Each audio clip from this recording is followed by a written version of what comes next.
उत्तर प्रदेश के स्कूलों में अब से मुगलों का इतिहास नहीं पढ़ाया जाएगा। मुगलों का इतिहास पढ़ाए जाने पर योगी सरकार ने बड़ा फैसला किया है। सरकार के इस फैसले पर लोगों ने कहा कि मुगलों का इतिहास हटाना उचित नहीं है।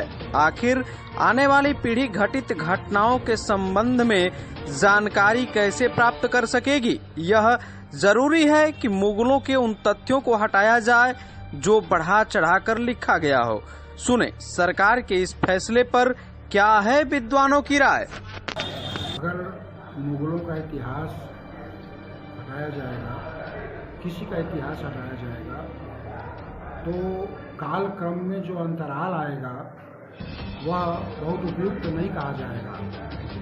किसी का भी शासनकाल हो, उसमें अच्छाइयाँ बुराइयाँ सब होती हैं।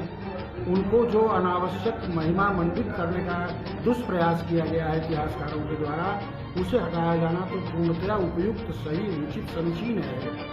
जो मातृभूमि की रक्षा के लिए, जो राष्ट्र की रक्षा के लिए शहीद हो गए, मर मिटे, बलिदानी हो गए, उनको नेपथ्य में डाल देना ये कदापि उचित नहीं है।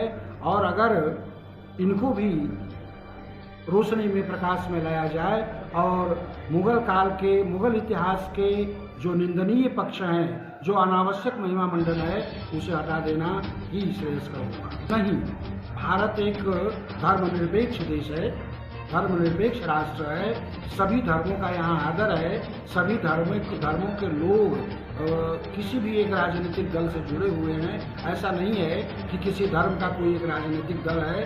यहाँ के राजनीतिक दल धर्म से प्रभावित और प्रेरित नहीं होते। क्या इस फैसले से सरकार को कोई राजनीतिक तौर पर नुकसान होगा क्या? नहीं, क्यों नुकसान होगा? जो राजनीतिक दल, जो सरकार राष्ट्र धर्म को लेकर आगे चल रही है, जो सरकार मानवीय मूल्यों के विकास और उत्कर्ष को लेकर आगे चल रही है, वह किसी के निंदनीय इतिहास को अगर हटा रही है तो उससे राजनीतिक कोई प्रभाव नहीं पड़ेगा।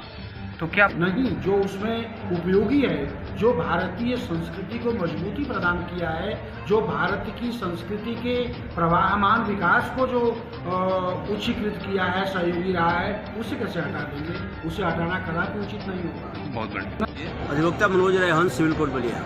क्या इस फैसले पर मेरा ये कहना है कि भारतवर्ष से इतिहास को ही हटा दिया जाए, भूगोल को बदल दिया जाए, नागरिक शास्त्र की कोई जरूरत नहीं है। अरे इतिहास का मतलब क्या है?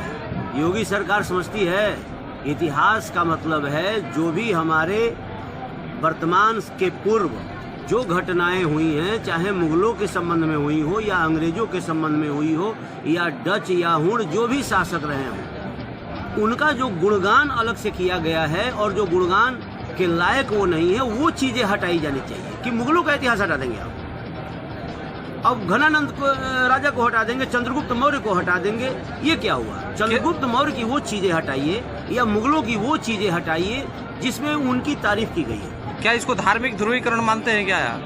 इसको मैं सरकार का बेवकूफ़ी भरा फैसला मानता हूँ। ध्रुवीकरण हो सकता है आपकी नज़र में, मेरी नज़र में ध्रुवीकरण नहीं है, ये बेवकूफ़ी भरा फैसला है। अपना इतिहास, जो गलत इतिहास में लिखा गया है, उस चीज़ों को हटाइए। मुगलों को कैसे हटा सकते हैं इतिहास से? क्या इस फैसले से राजनीतिक में भी कुछ नुकसान होगा क्या? राजनीति में कौन है जो बोलेगा खिलाफ में? सब मौन धारण किए हुए हैं या मर चुके हैं। जिंदा कोई है क्या खिलाफ में बोलने वाला? सब बुलडोजर के डर से चुप बैठे हैं। मैं श्री प्रकाश राय, अधिवक्ता, कलेक्ट्रेट कोर्ट बलिया। क्या कहेंगे, यूपी में स्कूल के सिलेबस से मुगलों के इतिहास को हटाने का फैसला कितना सही मानते हैं आप? उत्तर प्रदेश में